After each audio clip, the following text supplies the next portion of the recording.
What up, YouTube? You gotta know, Big Lou tapping back in with what it do with Big Lou and FGR2, baby. First time you come to the channel, be highly appreciated if you sub, like to share the channel with your family, friends, folks, peoples, gente, buddies, pals, amigos, like us Puerto Ricanos, Boricuas, Ibaritos, Portorrose, Panas, Paya. So, also, when hitting that subscribe button, be sure to hit that notification bell and hit the option all. That way you're alerted on every and all content that's dropped from this channel. If it's a pre-recorded video like what I'm doing right now, a shorts, what I'll be dropping soon here, and also a live stream video. My apologies. I ain't been feeling good. I haven't been feeling good lately. I missed a couple of live streams on the no-fly zone. Also, my pops has really took a turn for the worse, his health. So I'm dealing with that too, and I got a couple other things that are heavily on my mind and stuff like that. So I haven't been feeling good. I apologize. You know what I mean? I just wasn't up to sit. I wasn't up yesterday to sit there on a live stream with all this stuff in my mind. You know what I mean? I don't know. Maybe it might have helped me out. I don't know. But that's basically why I'm trying to do this video now. Maybe it might help me feel a little different for the time being. But I highly doubt it. And so anyways, this is a reaction off a video that I seen a couple of days ago. I believe it was Tuesday. It was a video that was dropped by Original Gangster Podcast, Scott Bernstein and Jimmy Bucciolato, regarding a meeting of two bosses in federal holding. So I don't know if it was MDC or MCC, but it was one of those places, and it was between two main guys. One was the actual sitting boss for the Bananos, and the other one, I'm not sure if he was still in acting capacity at the time, because the Chin was still alive. The Chin didn't pass away yet. I don't believe so. But nonetheless, because you got some people that say that guy Palomo's not even the boss. So I don't know. It doesn't really matter to me. He's definitely got influence. You know, they say Tony Salerno wasn't the boss, but he had big influence. You know what I mean? Huge earner, all that. So I'm going to give my little 2 cents about it. Like I said, I wanted to get this little video out tonight before the date changes and it becomes the 21st of Friday instead of it being the 20th of Thursday. So supposedly, Joe Messino's confronted by Barney from the West Side, and he's told that Vinny Gorgeous, is out there in the Bronx acting a fool. It was said that he's out there in the Bronx acting like and thinking that he's John Gotti. Something like that was something referred to the John Gotti was said. And supposedly he puts that olive branch out there to Joe Messino that, you know, we can take care of him for you. You know what I mean? If you want us to. Now, first off, Joe Messino being as powerful as he was at this time, you know, you're talking about it. During this time, these were considered the two most powerful families in New York City. Out of the 5, these two were the 2 strongest ones. Genevieve's been up there for years, right? But the Bananos have made a big comeback under the leadership of Joe Messino, right? Everybody knows it all was on Joe, the rise and the fall, right? After he had like 10 captains or a higher role on him, he ends up making this deal, which in my opinion it was awfully weird and strange that an actual sitting boss, the actual last Don of New York that's actually on the street. You know what I mean? He's not in the acting capacity. He's in the actual sitting boss. You know, like I said, Carmine Persico was locked up. Vic Musso was locked up. John Gotti had just been passed away for a couple of years. Peter Gotti was even locked up. Yeah, Peter Gotti got, I think, locked up a week before, a week after his brother passed. So his brother John passed in 2002. So that means whoever was running the Gambinos was most likely in an acting capacity as well.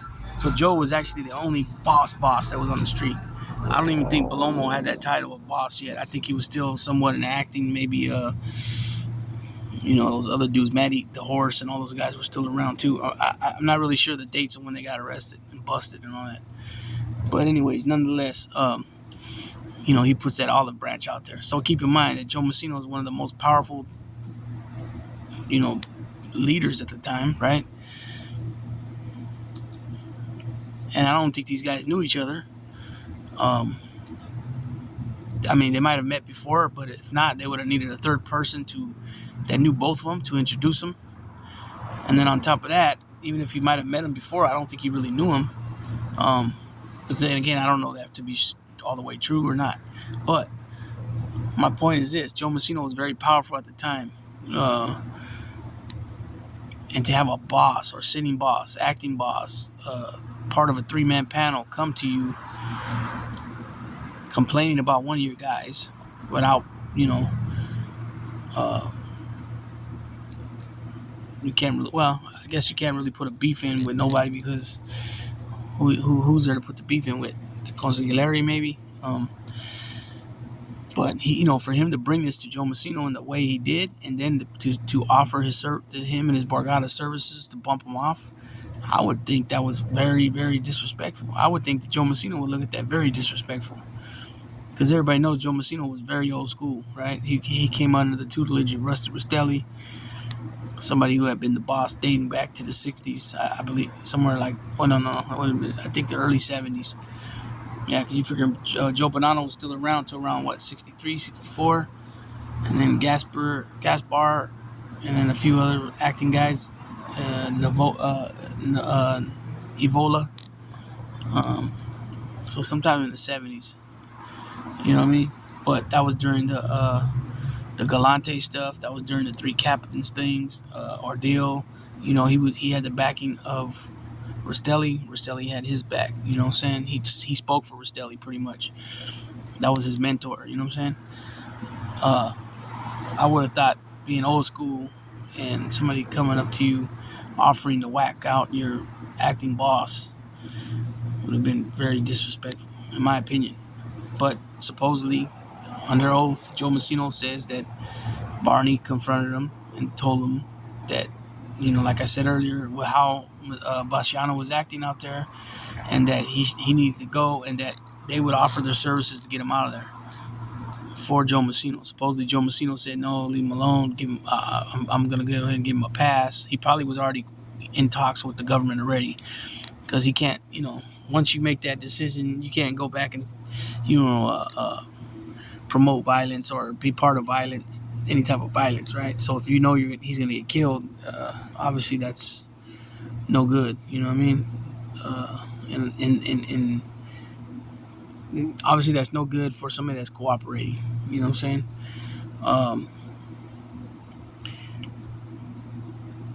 I don't know if Joe Massino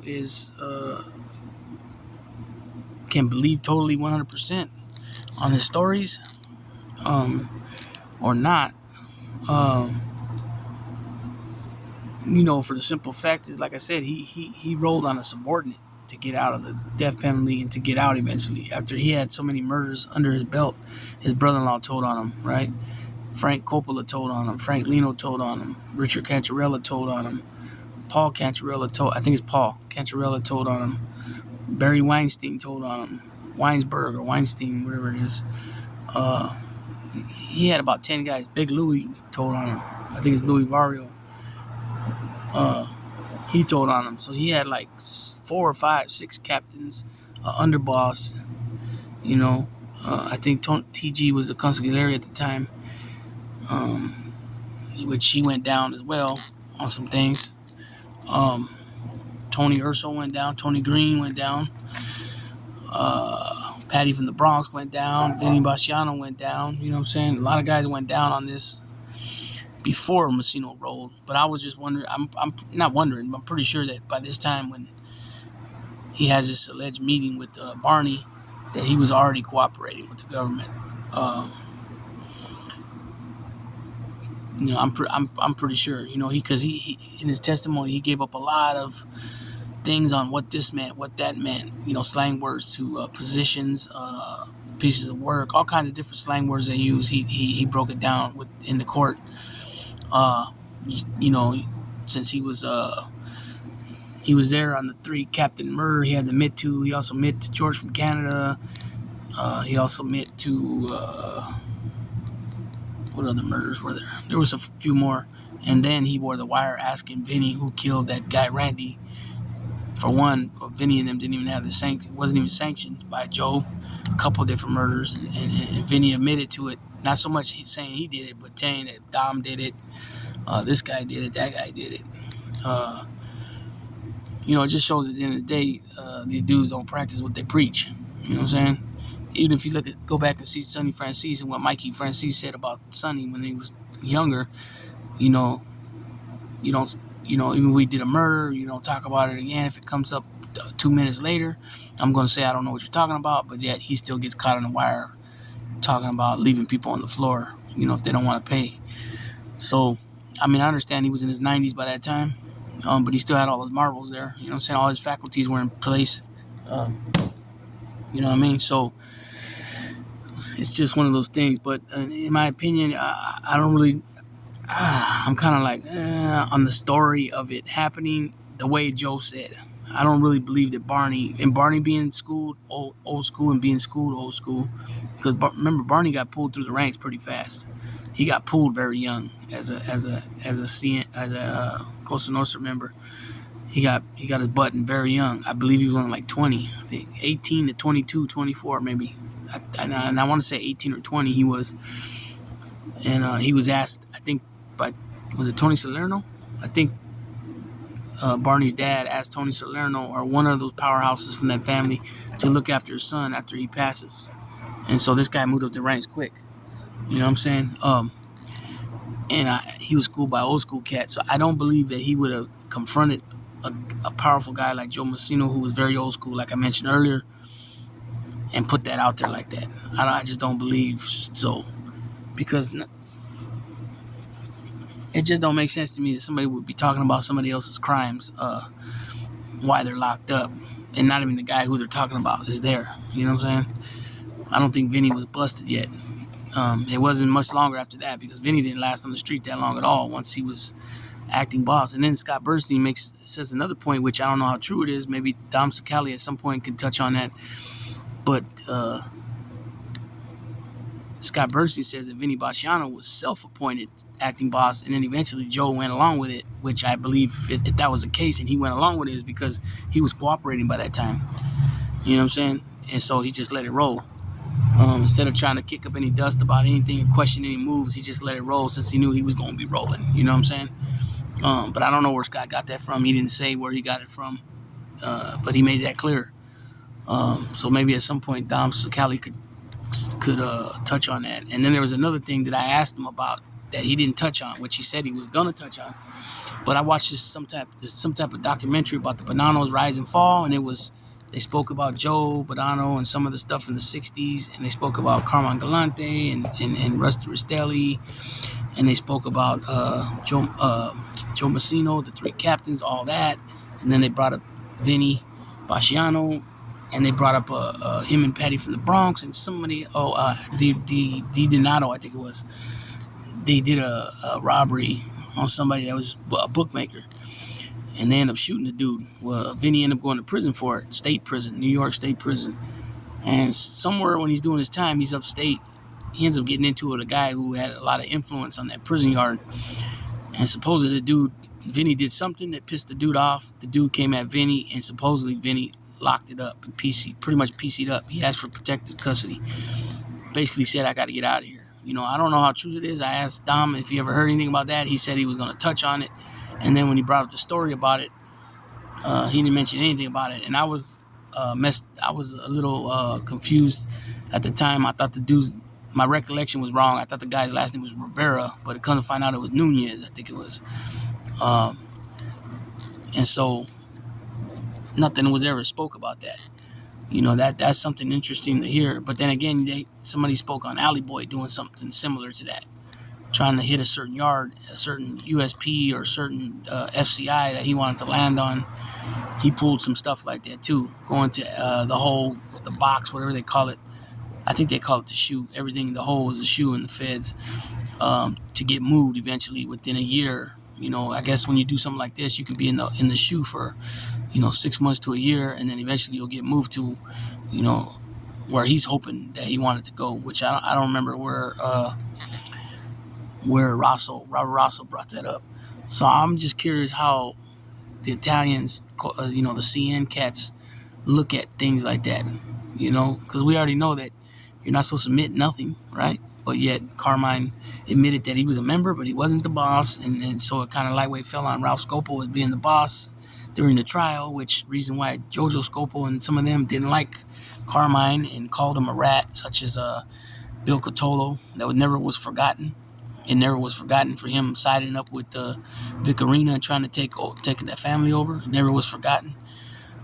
They gave him back his captain stripes and then eventually bumped him to underboss, but all just to make him feel comfortable so they could rock him to sleep. You know what I mean? So I said that all to say that there's been a lot of things. The John Gotti Jr. thing. Oh, he's a rat too, and like. He's already admitted that, he was doing that for a defense strategy that it ended up backfiring on him. Now, once Jeff Nadeau did more research, not research, but he brought it more to us in depth as far as each individual paper from the 302, that's when I learned that he had said things about congressmen or city congress guy, assemblymen, and different people, different people that are in city government. Which, in my opinion, that's telling, straight up telling. But some of the other stuff he had mentioned were secondhand, third-hand knowledge, and a lot of the guys were already gone. But then you have Danny Marino and then Dom Scali saying, well, you don't know what, information you said that opened investigations, and which is true. But from my understanding, Danny Marino was one of the only few that got taken in, and he ended up taking a plea bargain, and then he allocuted anyways. So where does that sit him at? That's a no-no. You don't allocute and say, yeah, I'm a captain of this or that. I don't get all that. And these guys are giving passes. So it's like calling one guy out for something, then Danny Marino, Ali Boy Persico, these dudes need to be called out on their allocation too.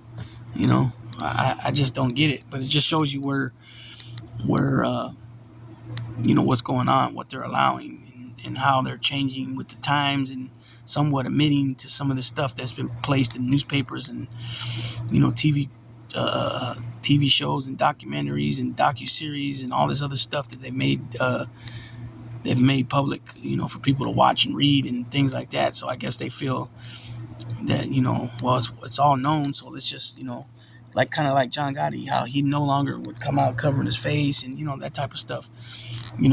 I mean, to each his own. What I mean by that is to each his own, what they feel their opinion is on things. But I will say that, John Gotti Jr. is still out there in New York. I don't think he has a security team around him. He might have a guy or two, that might be, maybe. I'm not sure. But for just him being in New York still says a lot. I have heard from people that he's not welcome in Queens. I don't know how that works as far as when he visits his mom, if he's, allowed, if these guys that say he's not allowed in Queens, if they roll up on him when he goes to his mother's. I'm not sure how that works. But I know they say he was a tough boy at one point in his life. Now obviously he's older, pushing 60, about 58 years old now. But this video wasn't about John Gotti Jr. I might touch on something about that later with Sakali on that, but this was more about the two supposed meanings of the bosses, and how and what was put on the table for Joe Massino to accept as a friendly gesture, I guess you could say. And me personally, I think it would just be straight up disrespect if that's the way it came down. You know what I mean? But that's just me. So with that being said, I'm gonna go ahead and tap on out so I can get this video out by tonight, Thursday. And I appreciate each and every one of you guys for subbing to the channel and watching the channel. I'm getting my views up, my hours, I should say. I'm still not quite there, but I'm getting there. slowly but surely, we're getting there. 4,000 is the magic number. We got about 3,100 or close to it. So that being said, if you guys got extra time, watch a few extra videos and help get them hours up. It'd be highly, highly, highly appreciated. That being said, everybody, tomorrow's Friday, payday, Dia de Cheque, and payday. Have a blessed Friday tomorrow at work, and be positive, productive. Big Lou tapping out.